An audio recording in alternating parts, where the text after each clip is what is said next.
खातिर तोहरा के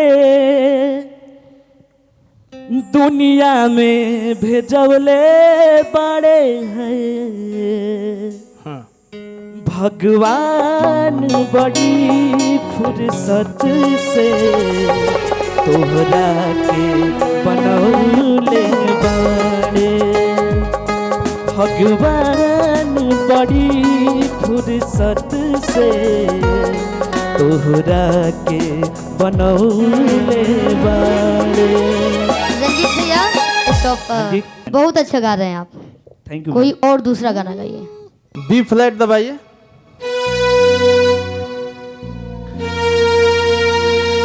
आगे हमरे खातिर तोहरा के वो दुनिया में भेजवले बड़े।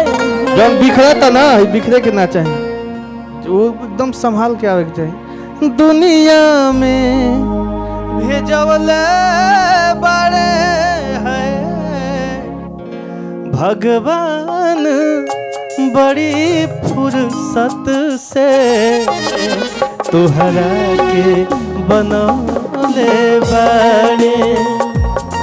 भगवान तो अच्छा से प्रैक्टिस करके आई ना भैया। ठीक है, थैंक यू।